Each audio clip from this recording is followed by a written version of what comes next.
There is a truth that Napoleon Hill never stopped repeating. Confidence is not a natural gift granted to a lucky few. It is a construction, deliberate, intentional, and sustained, made from small daily choices, repeated with discipline until they become part of your nature. Insecurity, on the other hand, is not an unchangeable condition.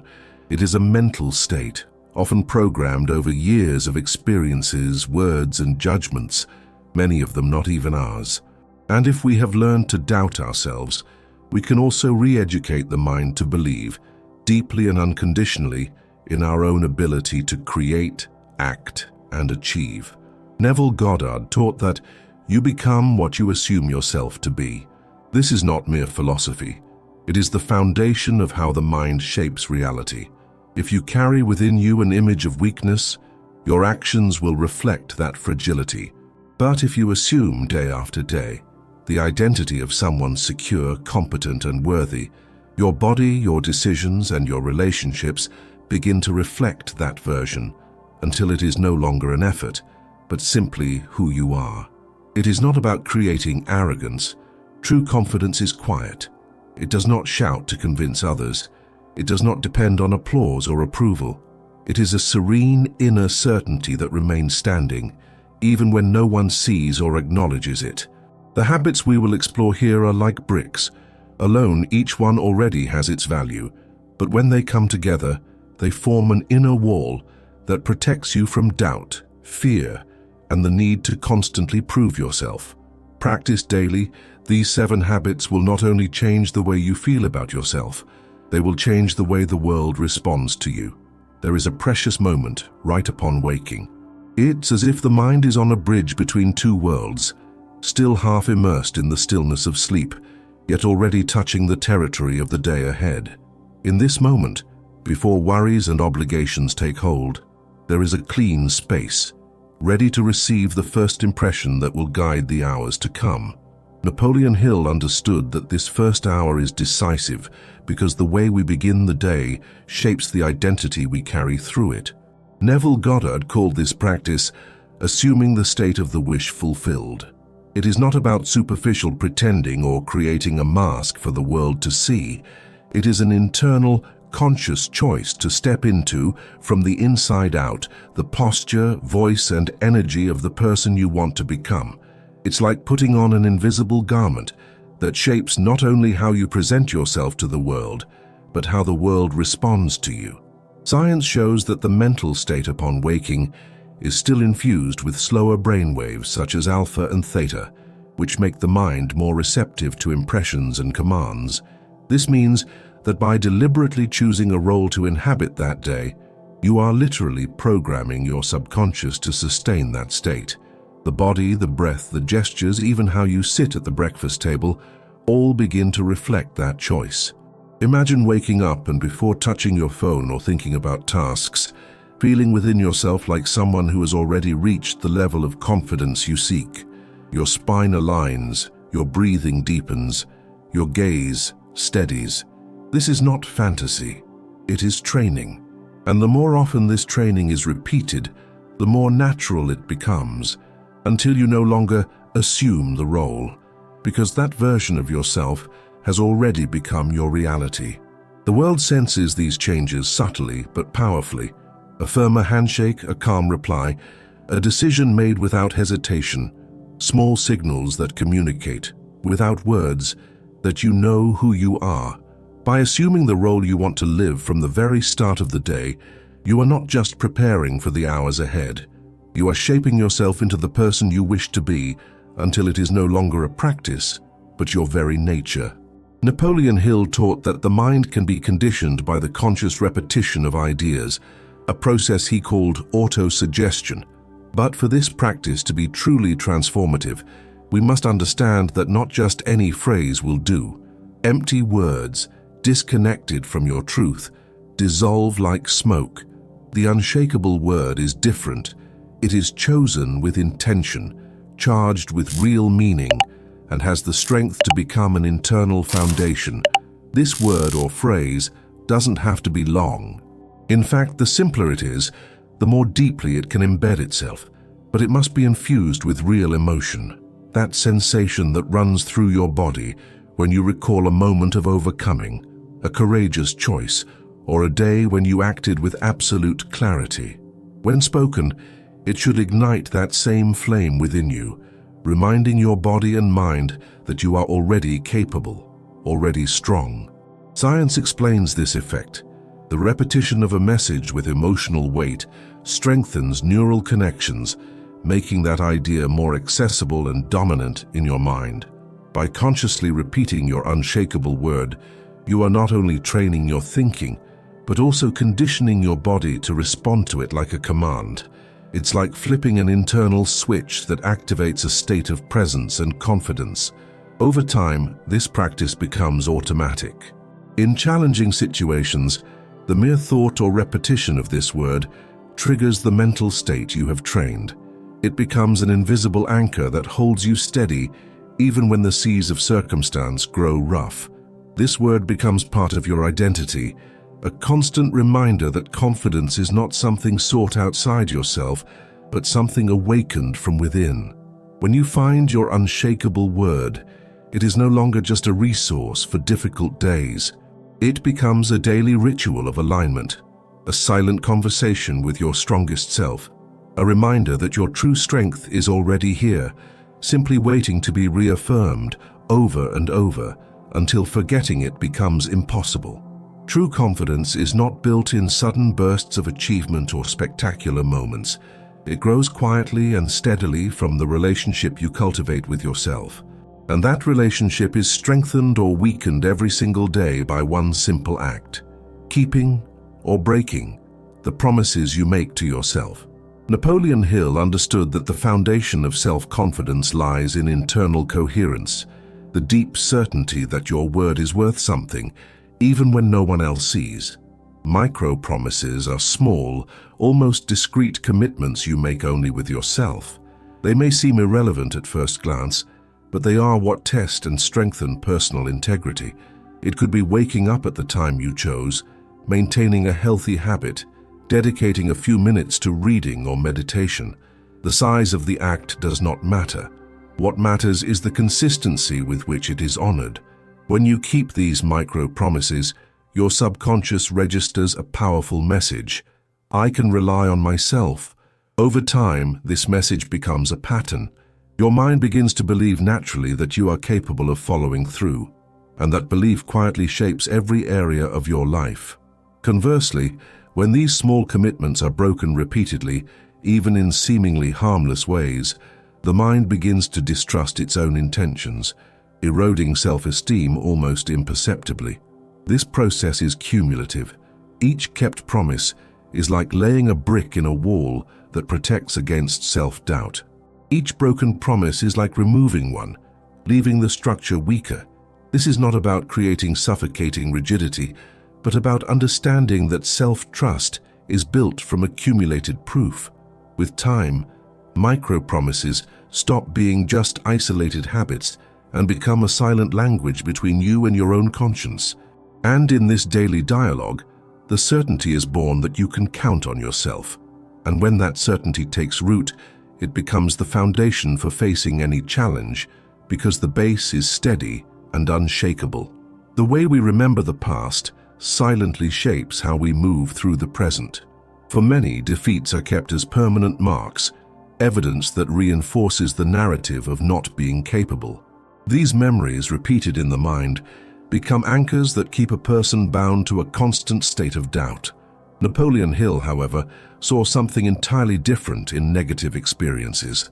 Every adversity carries with it the seed of an equivalent benefit. This simple yet profound statement holds an invitation to completely change the way we relate to our past. Mentally rewriting a defeat does not mean denying what happened or minimizing the pain it caused. It means reinterpreting events in a new light, one in which the mistake ceases to be proof of incapacity and becomes evidence of learning and resilience. It is looking at a failure and finding in it the exact moment something was discovered, adjusted, or transformed. Neuroscience confirms that when we revisit a memory and associate it with a new emotional charge, we can literally alter the way it is stored in the brain. This means that when you choose to narrate an episode of failure as a turning point, rather than as evidence of inadequacy, the negative emotion tied to it loses power, and what remains is the memory of the growth that emerged from it. This habit builds a mental archive of victories over adversity. Over time, your mind stops searching for proof that you can't and begins to recognize in every difficult chapter confirmation that you have succeeded before and therefore can succeed again. This shift in perspective not only strengthens confidence, but also reduces the emotional weight the past holds over present decisions. When we learn to rewrite our defeats, they stop being internal obstacles and become steps that bring us closer to who we want to be. And in transforming the meaning of our falls, we discover that each one was, in truth, a quiet rehearsal for the victories still to come.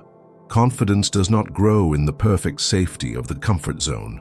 It is forged in friction, in the presence of the unknown, in the sensation of being just beyond the reach of what we already know how to do. Napoleon Hill knew that it is in challenging yet controlled territory that character solidifies. What many interpreters fear is in reality a call to expansion, an invitation to prove to ourselves that we can move through spaces we have not yet explored. Leaving the comfort zone does not mean throwing oneself into extreme risks or acting without preparation. It is more like training a muscle. You don't begin by lifting the maximum weight, but by applying small additional loads, repeated until your strength expands naturally. In the field of confidence, this extra weight is the gradual challenges that create a bit of discomfort but do not paralyze you. Each time we face a calculated discomfort, the brain records valuable data. I went through this and came out stronger. Over time, these records multiply until the mind stops associating novelty with threat and starts to see it as opportunity. This is the moment when fear stops being a blockade and becomes mobilizing energy. Progressive exposure also teaches that confidence is not the absence of fear, but the ability to act in spite of it. Small daily advances, speaking up in a meeting, trying a new route, starting a difficult conversation, create a solid base of inner security. And that base is cumulative. The more successful experiences we store, the more natural it becomes to face new situations without hesitation. Eventually, what once seemed impossible becomes part of your everyday life. Discomfort stops being an enemy and begins to be recognized as a sign you are on the right path, expanding your inner boundaries. It is in this space where fear and action meet that the most unshakable confidence is forged. Not the kind that depends on perfect circumstances, but the kind that stands firm in any scenario. The environment in which we live is like an invisible soil in which our confidence either grows strong or weakens. Napoleon Hill stated, "You are the average of the 5 people you spend the most time with." This is not only an observation about visible habits and behaviors, but about the energy and beliefs we unconsciously absorb from those around us. Every conversation, every glance, every witnessed action works like a silent signal, shaping the perception we hold of ourselves. Spending time with empowering people is not about seeking constant approval, but about surrounding yourself with living examples of what is possible. These are people who carry clarity, purpose, and a posture that inspires, even without words. Being close to them creates an internal reflection. The mind begins to recognize that the level of confidence and integrity they embody is also within reach. This proximity not only inspires but normalizes a higher standard of presence and decision-making. On the other hand, remaining for long periods in environments dominated by negativity, complacency, or disbelief is like trying to grow a plant in poor soil. Gradually, without noticing, we absorb the limited vision of those who do not believe in themselves, and that vision begins to quietly erode our own structure of confidence. Intentional connection is an act of choice and responsibility. It is deciding that the quality of the influences around you is as important as the quality of your internal thoughts, and just as we care for a home, clearing out what no longer serves and making room for what strengthens, we can do the same with our circle of relationships. When confidence falters, these empowering people act as temporary pillars, sustaining the structure until you can once again stand on your own. And even on good days, their presence is like the wind that pushes a sailboat forward, helping you advance faster and more steadily toward the destination you've chosen. The human mind has a natural tendency to remember mistakes more vividly than victories. It is as if every slip were carved in deep, bold letters, while moments of courage and competence are scribbled in pages the wind quickly turns. This imbalance creates a distorted perception, where failures occupy more space than successes. Napoleon Hill understood that to cultivate self-confidence, we must reverse this pattern.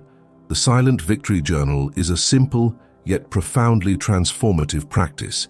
Every night, before ending the day, write down 3 situations in which you acted with courage, skill, or integrity. They don't have to be grand achievements. Often the most significant victories are the ones that go unnoticed. Keeping calm in the face of provocation, completing a task you had been postponing, saying no to something that didn't align with your values. When writing, it's not just about describing what happened, but about reliving the feeling of that moment. Your body needs to feel again the confidence, the quiet pride, the clarity that was present. This re-experiencing strengthens the neural connections associated with those emotional states, creating a mental archive of evidence your brain can consult whenever doubt tries to take over. Over time, this archive grows. On difficult days, it becomes a silent resource reminding you that confidence is not an abstract idea, but something proven countless times. And on good days, it expands your awareness that you are consistently acting in alignment with your best self, even if you don't always notice. This practice is not about feeding the ego, because it is not about showing off or seeking external recognition. It is about keeping alive within yourself the memory of your own progress. It is a quiet pact with your history, where every recorded page reinforces the truth that the confidence you seek is already being built, day after day, in the sum of these small yet powerful victories. Confidence is not an isolated event, but an ongoing process, made of silent repetitions and daily choices. It does not appear by accident, nor does it sustain itself. It is cultivated like a garden, where each habit is a seed planted with intention. Napoleon Hill said, "What the mind of man can conceive and believe it can achieve. That belief doesn't appear out of thin air. It is shaped, strengthened, and sustained by the internal proof we give ourselves every day." Bruce Lipton, with his understanding of biology shaped by beliefs, confirms that this inner state is not just psychological, but physical. When we cultivate confidence, we change our body chemistry, our posture, our tone of voice, and even the way others perceive our energy. What begins as a thought becomes an emotion, which translates into action until it completely transforms the way we present ourselves to the world. Each habit we've explored, from assuming your desired role in the morning to recording silent victories at night, is a small foundation, a block that supports the structure of self-confidence. On their own, they are valuable. Together, they form a network so solid that doubt and fear no longer have anywhere to settle. This journey is not about eliminating fear or insecurity forever. It is about creating an inner state so steady that even when fear approaches, it has no power to paralyze you. It is about knowing, in the deepest part of yourself, that you are capable of walking through any circumstance toward what you desire. Think of confidence as a bridge. On one side is who you are today, on the other, who you wish to become. Every habit you practice is a beam that supports that crossing. Some days you will feel yourself advancing quickly. On others, you will simply maintain your pace. But with each repeated act, the bridge grows stronger. And when you look back, you will realize you are already living on the other side. Not because the world changed, but because you became the person capable of walking there.